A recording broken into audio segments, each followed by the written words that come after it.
forces or British troops. You'll notice the redcoats are British regulars, meaning that they're the professional soldiers of the British Army. Great Britain was the largest empire in the world in the 18th century. So people thought that the American Revolution would be over in about, I don't know, predictions were 3 or 4 months, because the British were so well trained and well supplied. Nobody thought that the ragtag congressional forces, who had to be invented kind of from scratch at the beginning of the war, had a chance. Now you'll see this column is led out by some people in green coats. Who are they? Those are those Americans I mentioned earlier, the Americans who thought that we should not be fighting for independence from Great Britain. Some of them volunteered their services in order to fight alongside the redcoats, and they were given green coats by the regiment, by the government. The redcoats are British regulars, again, the professional British soldiers. Being a soldier was a career, essentially.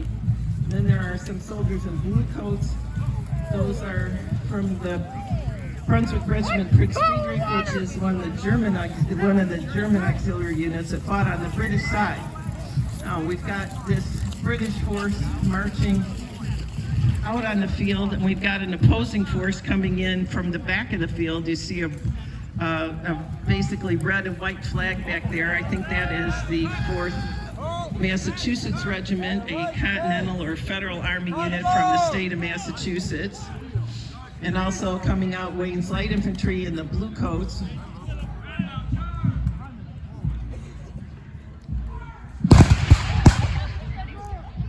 A nice volley from 4th Mass there.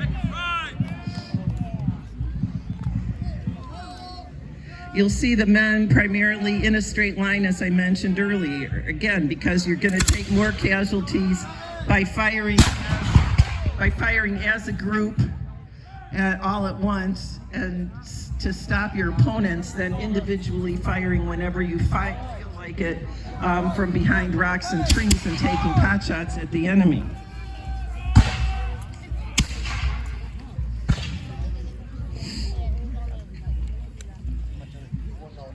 Actual range on a musket probably effectively is about 100 yards. You can certainly hit a target from further away than that. So battles in the 18th century were, relatively speaking, close quarters compared to what we might think of today.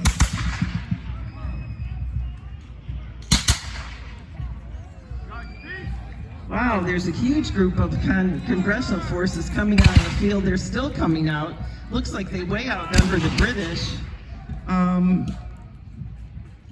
don't know if their objective is to take the land here or their objective is to take the cannon. Cannon firing now. It should take them a minute or so to get their range and elevation, and then they will, if they have some if they have some anti-personnel shot, they ought to be able to take some casualties. Congressional troops now coming over the fence, pressing forward. These are not raw recruits. They're certainly not afraid of the British at all, it doesn't appear. Even though the British have the cannon.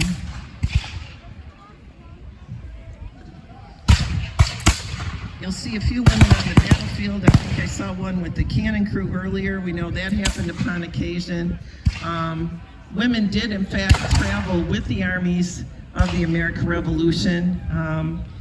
To be officially on the ration, they needed to be married to one of the men and chosen to follow along, and they were expected to serve, at least on the British side, expected to serve in the field hospitals in order to get their rations.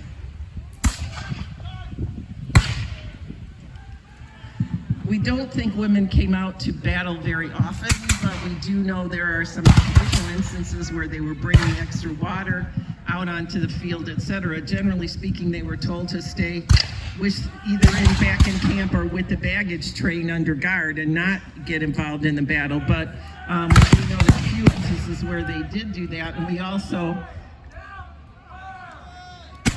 very frankly use women as as 21st century first aiders to help make sure that none of our casualties out there is a real one, but everybody is actually, anybody who's down on the field is actually a fake casualty.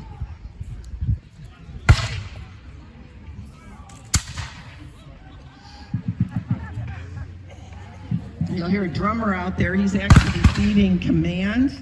So after a while, the officers yelling will get hoarse and not be able to yell loudly enough anymore. And the drummers and fifers are the signaling corps of the armies of the American Revolution. They were drum beats and fife calls that were able to tell the men what to do if they were not able to hear the officer's voice.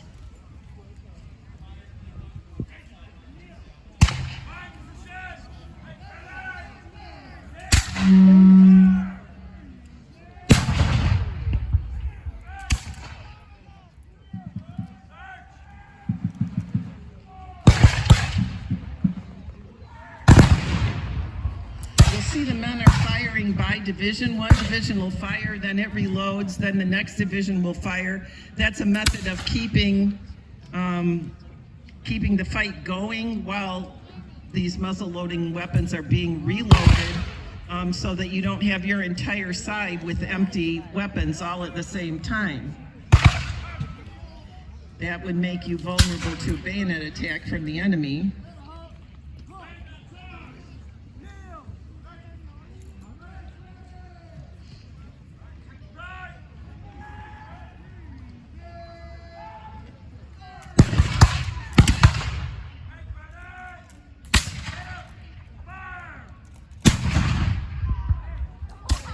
Oh my gosh, the cannon shot took out almost the whole 4th Massachusetts there.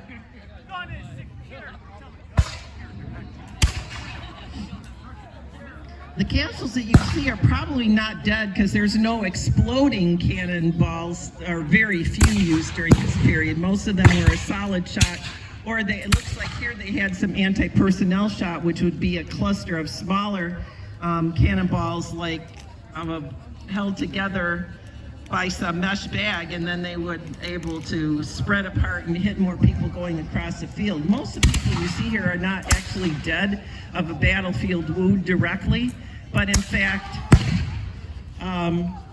their chances of survival will depend on A, the type of wound that they have, and B, how bad the infection is that they're going to get after they're operated on by the field surgeons who are using unsterilized and unwashed instruments. The field surgeons of the victorious side will in fact take care of any casualties on the field, and then those men will be kept as prisoners of war and used later in a prisoner exchange.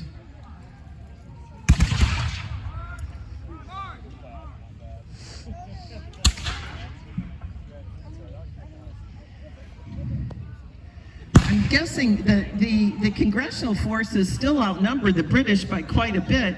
I'm guessing either they're running low on ammunition or they just aren't willing to risk any more men to the accuracy of the cannon over here on the Crown Forces side, because they are pulling back off the field.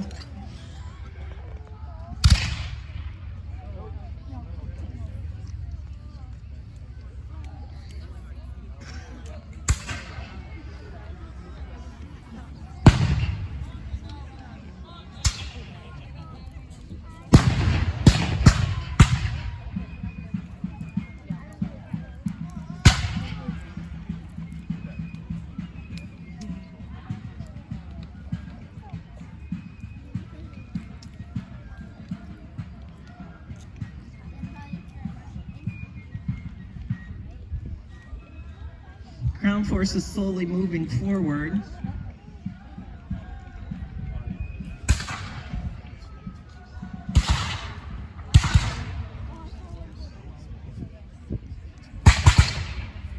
Still some return fire from the forces of the Congress, although they do appear to be vacating the field.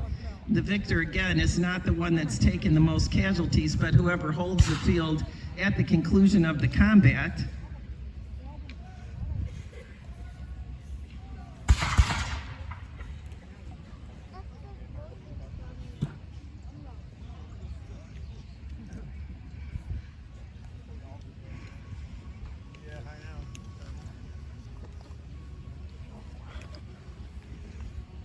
Ladies and gentlemen, I seeing no further opposition from the forces of the Continental Congress. I think this is a decisive victory for the forces of the Crown in our battle demonstration this afternoon. This concludes our battle demonstration. I hear some boos from over here. We will be returning twice tomorrow to see if the forces of the Continental Congress can have a victory against the British and prove that the United States is capable of getting its independence from Great Britain. So we thank you very much for coming out to see us this afternoon. We hope you enjoyed our battle demonstration and that you would enjoy the rest of your day here at the Spirit of Vincennes Rendezvous. There are a number of activities taking place